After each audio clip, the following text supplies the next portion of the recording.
அனைவருக்கும் வணக்கம். ஸ்ரீ அன்னை பகவான் ஸ்ரீ அரவிந்தர் அப்பா தவ திரு கர்மயோகி அவர்களின் பாதங்களில் சமர்ப்பித்த இன்னைக்கான டெய்லி மெசேஜ் பார்க்கலாம். இன்னைக்கு என்ன பார்க்க போறோம் அப்படின்னு யோசிக்கிறவங்களுக்கு லாஸ்ட் செஷன் நம்ம என்ன பார்த்தோம்? ஹியூமன் ஆஸ்பிரேஷன், பகவானோட first chapter of life divine, அதுதானே பார்த்தோம். ஸோ இன்னைக்கு அதோட கண்டினியூவேஷன் தான். பகவான் சொல்றார், வேதம், வேதாந்தம், கீதை இது எல்லாமே உண்மைதான். ஆனா இது எல்லாமே பகுதியான உண்மை. இதையும் தாண்டி ஒரு முழு உண்மை இருக்கு. அதுதான் சுத்த தெய்வ நிலை, அதுதான் சத்திய ஜீவிய நிலை அப்படின்னு சொல்லிட்டு இருக்காரு. நம்மளுக்குள்ள ஒரு கொஸ்டின் வரும், எதுக்காக பகவான் ஹியூமன் ஆஸ்பிரேஷன் அப்படின்றது முதல் சாப்டரா எழுதியிருக்கார் அப்படின்னு சொல்லிட்டு நம்மளுக்குள்ள ஒரு கொஸ்டின் வந்திருக்கலாம். அந்த கொஸ்டினுக்கு என்ன ஆன்சர் அப்படின்னா, பகவான் சொல்றார், ஆஸ்பிரேஷன் அதாவது தேடல், ஆர்வம், அதுதான் முதல் பேசிக்கே. அது இல்லை அப்படின்னா அப்புறம் எங்க சக்சஸ் வருது? நான் ஏதாவது யோசிச்சு, நான் ஏதாவது நினைச்சு, நான் அதை அடையணும்னு எனக்குள்ள அந்த ஆர்வம் இருந்தா தானே நான் போய் அந்த கோலை போய் அடைன் பண்ண முடியும். எனக்குள்ள ஒண்ணுமே கிடையாதுன்னா அப்புறம் நான் எப்படி போய் சக்சஸை நோக்க முடியும்? அப்படின்றதுனால ஆஸ்பிரேஷன் தான் பேசிக். அந்த ஆர்வம் இருந்தாதான் சக்சஸ் கொண்டு வரும். அந்த ஆர்வம் இருக்கிற வரைக்கும் சக்சஸ் வரும். ஆனா அந்த ஆர்வம் என்ன டிஃபரன்ஷியேட் பண்ணுன்றத நம்ம இன்னைக்கு பார்க்க போறோம். பகவான் சொல்றது என்னன்னா, இண்டிவிஜுவல் ஆஸ்பிரேஷன் கிடையாது. அதாவது தனித்தனி நபருக்கு ஆஸ்பிரேஷன் இருக்கும்ல, அதை பத்தி அவர் பேசல. அவரு சொல்றது என்டையர் ஹியூமனிட்டி பத்தி சொல்றாரு. அதாவது யூனிவர்சலா இருக்க வேண்டிய ஆஸ்பிரேஷனை பத்தி தான் அவர் பேசிட்டு இருக்காரு. மனிதன் பிறந்ததுக்கு அப்புறமா என்னமோ ஒண்ணு கான்ஸ்டன்டா தேடிக்கிட்டே இருக்கான். கரெக்டா? அவனுடைய எண்ணங்கள் எதையோ தேடிண்டே இருக்கு அப்படின்னு சொல்றாரு. கண்டிப்பா நம்மளால உட்கார்ந்துட்டு ஒரு செகண்ட் யோசிக்காம இருக்கவே முடியாது. நம்மளுடைய எண்ணங்கள் எதையோ யோசிச்சுட்டே இருக்குல்ல. நம்ம எண்ணங்கள் தேடிண்டே இருக்கு. நம்ம எதையோ யோசிச்சுட்டே இருக்கோம். நம்ம என்ன தேடுறோம் அப்படின்னு சொல்லிட்டு யோசிக்கும் போது பகவான் சொல்றார், ஆரம்பத்திலிருந்து மனிதன் aspiration towards God, light, freedom, immortality அப்படின்னு 4 விஷயங்களை சொல்றார். ஆனா காடுன்றது என்ன அப்படின்னு யோசிக்கிறவங்களுக்கு, காடுன்றது ஒரு பர்ஃபெக்ட் ஹியூமன் பீயிங். இந்த காடுக்கு எந்த ஒரு குறையும் இருக்காது. அவங்க பர்ஃபெக்ட் ஹியூமன் பீயிங்கா இருக்காங்க அப்படின்றதுதான் விஷயம். அதனாலதான் நம்மளோட சன்னியாசி ரிஷிகள் எல்லாமே அந்த தவம் இருந்து பெட்டரா, பெஸ்டா எல்லாத்தையும் தன்னை மாத்திண்டு வராங்க.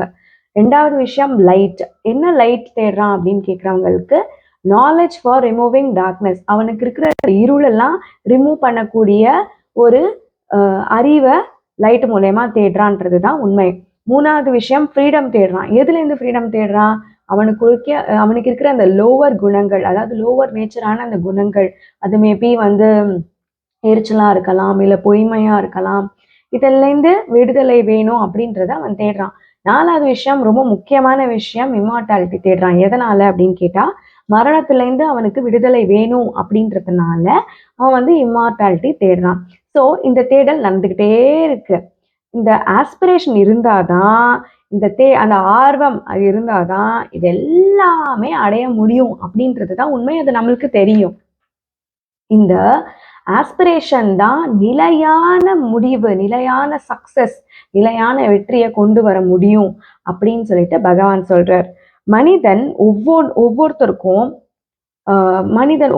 ஒவ்வொருவரும் ட்ரூத்தை, அதாவது கலப்படம் இல்லாத சத்தியத்தை கலந்த ஆனந்தத்தை தேடுறான். அதாவது உண்மையை தேடுறான் இல்லையா? மனிதன் ஒவ்வொருத்தரும் உண்மையை தேடுறான். என்ன மாதிரி உண்மை? அது கலப்படம் இல்லாத சத்தியம் கலந்த ஆனந்தம். இந்த விஷயங்களை தேடுறான். ஆனாலுமே அவனுக்கு இந்த தேடிட்டு இருக்கிற இந்த பாதையில அவனுக்கு திருப்தி ஏற்படல. ஏன் திருப்தி ஏற்படல? ஏன்னா அவனுக்கு மரணத்தை நினைச்சு கவலை, அதாவது டெத்தை நினைச்சு கவலை. அதையும் தாண்டி கடந்த கால தோல்விகளை நினைச்சு அவன் ரொம்ப ரொம்ப வருத்தப்படுறான். இது வருத்தப்பட்டு பிரயோஜனம் இல்லை. அவனுக்கு அதுக்கான சொல்யூஷன் தெரியல அப்படின்னு சொல்றாரு பகவான். அஃப்கோர்ஸ் நம்ம ஒரு வாட்டி 2 வாட்டி நம்ம சக்சஸை பார்க்கிறோம். பட் நிலையான சக்சஸை ஏன் பார்க்க முடியல அப்படின்னா, நம்ம என்ன பண்ணணும் அப்படின்னா, எதனால தோல்வி வருது, அதான் லாஸ்ட் செஷன் பார்த்தோம். எதனால தோல்வி வருது அப்படின்னு சொல்லிட்டு நம்ம அதை அனலைஸ் பண்ணி, அதுக்கு அந்த அன்னைக்கு பண்ண அந்த தப்பை இன்னைக்கு நம்ம மாத்தி, அது மேபி நம்மளோட குணங்களால கூட இருக்கலாம், இல்ல மேக்சிமம் குணங்களால தான் இருக்கும். அந்த குணம் என்ன அப்படின்னு அனலைஸ் பண்ணி அதை மாத்தி ஃபியூச்சர்ல இந்த மாதிரி ஒரு சுச்சுவேஷன்ல இந்த மாதிரி நான் தப்பே பண்ண மாட்டேன் அப்படின்ற ஒரு நாலேஜ் வைடன் ஆகும்போது நிச்சயமா இந்த சக்சஸ் கொண்டு வரும்ன்றத நம்ம லாஸ்ட் டைம் பார்த்தோம். ஸோ இதை அனலைஸ் பண்ணாம இந்த குணங்களை விடாம கண்டிப்பா ப்ராப்ளம் தீரவே தீராது. இன்னைக்கு அது டெம்பரவரியா தீர்ந்தாலும் நாளைக்கு திரும்ப வேற மாதிரி ஒரு ப்ராப்ளம் வரும் அப்படின்னு சொல்லி தான் பகவான் சொல்றார். ஸோ டெம்பரவரி சொல்யூஷனா நம்ம எல்லாம் என்ன பண்ணிட்டு இருக்கோம்? ரீகன்சைலேஷன், காம்ப்ரமைஸ், இதெல்லாம் சமரசமா நம்ம வந்து அதை வந்து இப்போ டெம்பரவரி சொல்யூஷனுக்காக சமரசம் பண்றோம். ஆனா இந்த ரெக்கன்சைலேஷனும் சரி, காம்ப்ரமைஸும் சரி முடிவான வெற்றியை தராது அப்படின்னு சொல்லி சொல்றாரு. ஸோ முடிவான வெற்றி எதை தரும் அப்படின்னா நம்மளுக்குள்ள அந்த ஆர்வம் ஏற்படணும். என்ன ஆர்வம்? அந்த குணங்கள் என்ன, ஏன் இந்த மாதிரி வந்து என்னால அது பண்ண முடியல அப்படின்னு சொல்லிட்டு அன்னைக்கு நம்மளால வந்து யோசிக்க முடியலன்னா வந்து ஓவர் பீரியட் ஆஃப் டைம் நம்மளுக்கு தோணும், இது நான் பண்ணாம இருந்திருந்தேன்னா அன்னைக்கு இந்த மாதிரி பிரச்சனை எனக்கு வந்திருக்காதுன்னு நம்ம அதை அனலைஸ் பண்ணும்போது அதை மாத்திக்கும் போது உண்மையான அந்த ப்ராப்ளம் சால்வ் ஆகும். அது தவிர ஃபியூச்சர்லயும் இந்த மாதிரி ரிலவென்ட் சுச்சுவேஷன் வரும்போது திரும்ப அதே மாதிரி தப்பு பண்ணாம நம்ம என்ன ஓத் எடுத்தோமோ, இந்த மாதிரி பண்ணாம இருந்ததுன்னா நல்லா இருந்திருக்கும் அப்படின்னு நம்ம ஓத் எடுத்தோம்ல, அந்த ஓத்தை அதை அப்படியே ஃபாலோ பண்ணி அந்த தப்பு பண்ணாம இருக்கும்போது சக்சஸ் வரும். இதுதான் வந்து பகவான் வந்து சக்சஸை கொண்டு வரதுக்கான வழி அப்படின்னு சொல்லி சொல்றாரு. ஏன்னா நம்ம வந்து எப்ப பார்த்தாலும் தோல்வியை நினைச்சு கவலைப்படுறோம்ல, தோல்வி வேண்டாம்னு நினைக்கிறவங்க ஒவ்வொருத்தரும் இதைதான் செய்யணும் அப்படின்னு பகவான் சொல்றாரு. அதாவது ரொம்ப சிம்பிளா சொல்றாரு, தனக்குள் இருக்கிற இறைவனை தேடணும். இந்த தனக்குள் இருக்கிற இறைவனை அறிஞ்சு அந்த அதை தேடும் போது என்டையர் ஹியூமனிட்டியும் டிவினிட்டியா மாறும் அப்படின்னு சொல்லி சொல்றாரு. அதாவது இந்த இடத்துல இறைவன்றது நம்ம என்ன பார்க்கிறோம்? நம்ம ஆல்ரெடி இறைவன்னா என்ன பார்த்தோம்? பர்ஃபெக்ட் ஹியூமன் பீயிங், பர்ஃபெக்ஷன் தான் இறைவன். So டிவினிட்டினா perfection. ஸோ நம்மளுக்குள்ள இருக்கிற இந்த குறையை அனலைஸ் பண்ணி அதை மாறும்போது தான், அதாவது நம்மளுக்கு இருக்கிற அந்த குறையை அனலைஸ் பண்ணி அதை மாறும்போது நம்ம அந்த பர்ஃபெக்டா மாறுறோம். ஸோ அந்த டிவினிட்டியை தேடுறோம். அப்படி டிவினிட்டி தேடும் போது டிலைட் வருது, அதாவது ஆனந்தம் வருது. ஆனந்தம் வரும்போது சக்சஸ் வருதுன்றது தான் உண்மையான ஒரு விஷயம். ஸோ இது எல்லாமே பேரலலி லிங்க்டு. ஸோ இதெல்லாமே வந்து யாருமே சொல்லிக் கொடுக்க முடியாது அப்படின்றதான் நான் நினைக்கிறேன். இன்னைக்கு இந்த சுச்சுவேஷன்ல, இந்த வேர்ல்டுல நேச்சர் வந்து நிறைய நேச்சர் மூலயமா, நம்ம சயின்ஸ் மூலயமா நிறைய கண்டுபிடிச்சிருக்கோம். ரொம்ப சஃபஸ்டிகேட்டடா, ரொம்ப கம்ஃபர்டபுளா மாறறதுக்கு, வாழறதுக்கு, சௌகரியமா வாழறதுக்கு நிறைய சயின்ஸ் மூலயமா கண்டுபிடிச்சிருக்கோம். இருந்தாலும் நம்மளுக்கு திருப்தி இருக்கா அப்படின்னு கேட்டா இல்ல. ஏன் அப்படின்னு கேட்டா, நம்மளால அந்த மரணத்துல இருந்து விடுபட முடியல. நம்மளுக்கு கண்டிப்பா தோல்வி இருந்துகிட்டே இருக்கு. தோல்வி இருந்ததுன்னா எனக்கு வந்து சாட்டிஸ்பாக்சன் இல்லை அப்படின்றதுதான் உண்மை. ஸோ இதுக்கு தோல்வி இல்லாம நான் வந்து கொஞ்சம் சக்சஸ்ஃபுல்லா வாழணும் அப்படின்னு யாராவது யோசிச்சிங்கன்னா, உங்களுக்கு பகவான் என்ன சொல்றாருன்னா, நம்மளோட சோல், அதாவது நம்மளோட ஆன்மா அது வளர்ற அளவுக்கு நம்மளுக்கு ஆஸ்பிரேஷன் இருக்கணும். ஸோ அந்த சோல் வளர்ற அளவுக்கு நம்மளோட ஆஸ்பிரேஷன் எழணும். அப்படி எழுந்தாதான் நிச்சயமான நம்ம தேடுற சக்சஸ் வரும். எப்போ நம்மளோட ஆன்மா வளரும் அப்படின்னு யோசிக்கிறவங்களுக்கு, நம்மளுக்குள்ள நம்ம அனலைஸ் பண்ணணும். நான் கரெக்டா பண்ணியிருக்கேனா, இந்த விஷயம் பண்ணும்போது இது நடக்குது இல்லை, ஸோ இதை மாத்திக்கணுமா அப்படின்னு சொல்லிட்டு மாறும்போது, இந்த நாலேஜ் எழும்போது ஆஸ்பிரேஷன் எழறது அப்படின்றது தான் முக்கியம். ஆர்டினரி இப்போ வரப்போற பாயிண்ட் வந்து ரொம்ப ரொம்ப முக்கியமான விஷயம். இதுதான் டிஃபரன்ஷியேட் பண்ணுது லைஃப் டிவைனை. நார்மல் அந்த கீதை, வேதாந்தம், இது எதுவுமே வந்து இப்போ நான் சொல்ல வர பாயிண்ட்டை சொல்லாது. அதனால இப்ப வரப்போற பாயிண்ட் ரொம்ப ரொம்ப முக்கியம். பகவான் சொல்றார், நார்மலா எல்லாருக்குமே ஆஸ்பிரேஷன் இருக்கும். கரெக்டா? என்ன மைண்ட் லெவல்ல, வைட்டல் லெவல்ல எல்லாமே ஆஸ்பிரேஷன் இருக்கும்.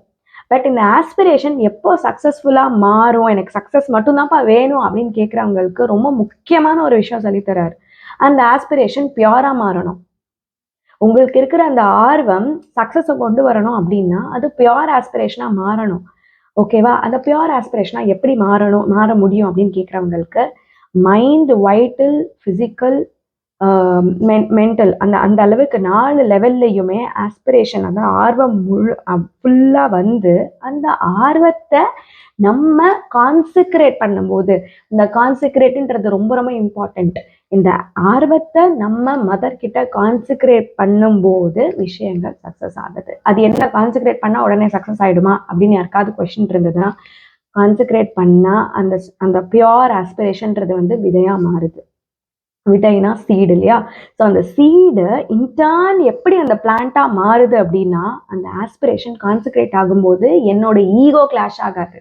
ஏய் நான் பண்ணணும், நான் செய்யணும் அப்படின்னு எனக்குள்ள இருக்கிற அந்த நெகட்டிவிட்டி, ஈகோன்றதே ஒரு பெரிய நெகட்டிவ்.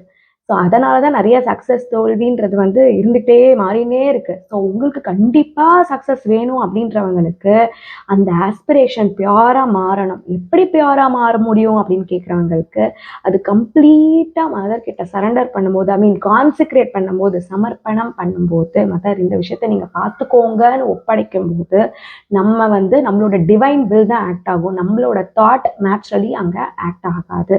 ஸோ அதனால் கண்டிப்பாக அதை சக்ஸஸ் கொண்டு வரும். இந்த ஆஸ்பிரேஷன் கான்சென்ட்ரேட் பண்ணும்போது நம்மளோட 12 குணங்களும் 12 குணங்களும் நம்மளுக்கு மாறும். என்னென்ன குணங்கள்லாம் வந்து நம்மளுக்கு வந்து வளரும் அப்படின்னா eternity, infinity, silence, peace, unity, truth, goodness, love, joy, beauty, power, knowledge. இந்த 12 குணங்களும் நம்மளுக்கு அந்த ஆஸ்பிரேஷன் பியூராக மாறும்போது, கான்சென்ட்ரேட் பண்ணும்போது மாறும். இது நார்மல், அதாவது நார்மல் தெய்வ நிலையில, ஐ மீன் நார்மல் தெய்வ நிலையில வந்து ஈகோ கலந்த வாழ்க்கை இருக்கிறதுனால தான் சக்ஸஸ் ஃபெயிலியர் வருது. ஓவர் மென்டல் காட்ஸ்க்கெல்லாம் வந்து அந்த ஈகோ கலந்த, அதாவது சுத்த தெய்வ நிலை அப்படின்றது வந்து என்ன அப்படின்னா, ஈகோவையும் தாண்டி பொய்மை இல்லாத உண்மை அப்படின்றதுனால தான் சுத்த தெய்வ நிலை. அதுதான் சத்தியஜீவிய நிலை. இந்த நிலையை ஏன் அவர் திரும்ப திரும்ப சொல்றாருன்னா, இந்த இடத்துல ஈகோவே இருக்காது. அதனால தான் அவர் வந்து சுத்த தெய்வ நிலைன்னு சொல்றாரு. இந்த ஈகோ இல்லாம நம்ம வரத்துக்கு தான் அவர் கான்சென்ட்ரேஷன், சமர்ப்பணம்னு சொல்லி கொடுக்குறாரு. இந்த சமர்ப்பணம், அந்த ஆஸ்பிரேஷன்ன்றது வந்து நம்ம சமர்ப்பணம் பண்ணும்போது தான் அது பியோர் ஆஸ்பிரேஷனா மாறுது. அந்த பியோர் ஆஸ்பிரேஷனா மாறும்போது தான் நம்ம வந்து அந்த விதை வந்து பிளான்ட்டா மாறுது, அந்த சக்சஸ் வருது. அந்த சக்சஸ் வரும்போது நம்மளோட 12 குணங்களும் வளருது. என்னென்ன 12 குணங்கள் மதர் வளர்க்குறாங்க அப்படின்னா, eternity, infinity, silence, peace, unity, truth, goodness, love, joy, beauty, power, knowledge அப்படின்ற நோட்டோட நன்றி.